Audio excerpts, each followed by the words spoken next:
Oh yeah, time for some DunkAroos sugar cookies.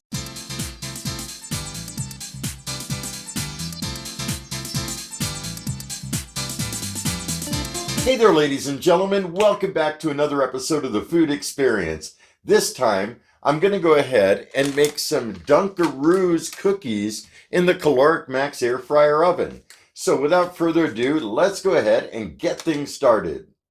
Here's a look at the front of the package for the Betty Crocker DunkAroos Rainbow and Marshmallow Sugar Cookie Mix. Artificially flavored, yeah. On the back side of the package, it indicates best if used by 29th November 2022. Then you have your instructions, really simple. Heat oven as directed below. Stir cookie mix with softened butter and egg in a medium bowl until dough forms. Drop dough 2.5 inches apart on an ungreased cookie sheet. Bake as directed below until edges are golden brown. Cool 2 minutes before removing from cookie sheet. First thing is to preheat the max. I'm going to go ahead and wake it up, go to oven, leave it in bake mode. Going to set for a lot more time to allow for me to prepare this. Doesn't really even matter how much time. And I'm going to set the temperature at 350 and start her up. While it is preheating, the bake light will blink. When it's finished preheating, that bake light will turn solid. In goes the DunkAroos mix. They say to use 1/3 cup of butter and make sure it's not melted, but that it is softened. So this has been sitting out for like an hour. And 1 egg.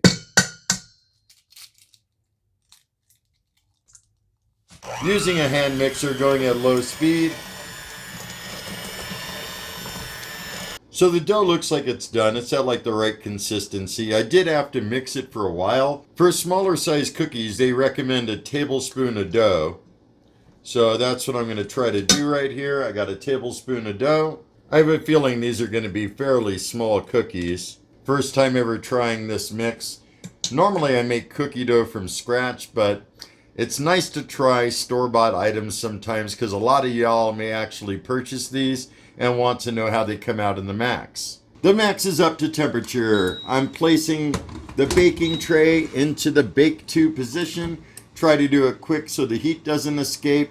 And it says 12 to 14 minutes. So I'll set it for 14. I have a feeling they'll be done quicker than that.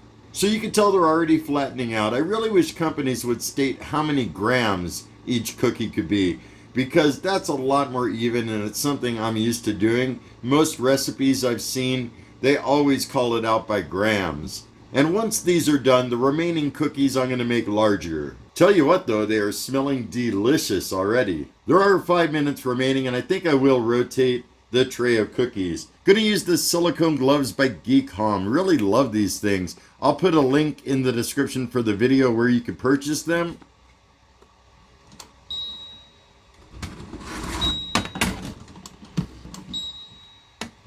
Rotate, and back in they go.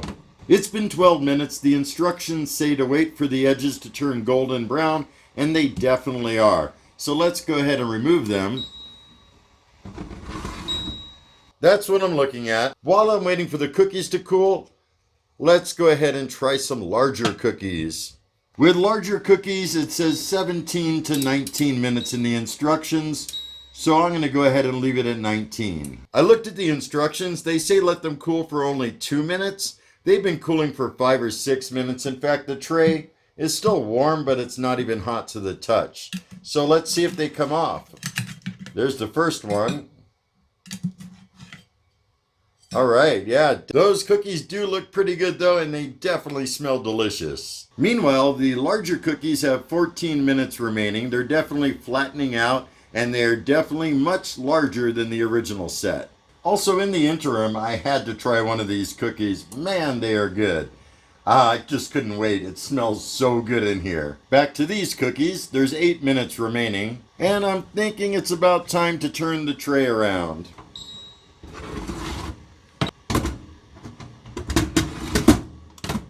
And back in they go. They've been going 17 minutes now, and it said 17 to 19 minutes. So I'm going to go ahead and remove them. Don't want them to burn.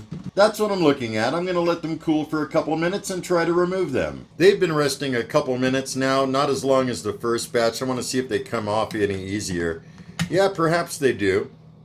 Definitely using gloves because I could feel that tray is still pretty hot. There's a look at both batches. We got the small ones over here and the large ones over here. Let's go back up top and I'll sample them with you guys.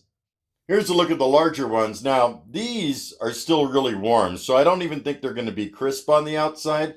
The bottoms of them are definitely nice and perfectly done. They're not burnt or anything like that. They just look perfect. Let me go ahead and try one. Still crunchy on the outside, a little tender on the inside. Perfect. So to sum it up, these things are perfect. They definitely worked out really well. I would definitely buy them again in a pinch, but honestly, I like making dough from scratch. There's just something about the whole baking experience that's satisfying when you make things from scratch. So the only points I will knock off is one. Betty Crocker, if you ever get around to seeing my video, which you probably won't, maybe you want to include grams for the measurements of dough that you put onto the cookie sheet, because that really would be helpful for a lot of people that bake. Not everyone goes by tablespoons. A lot of people like to be a little more precise and goes by grams. So that's about it. That's the only critique I could give. Otherwise, these things are a bomb diggity good.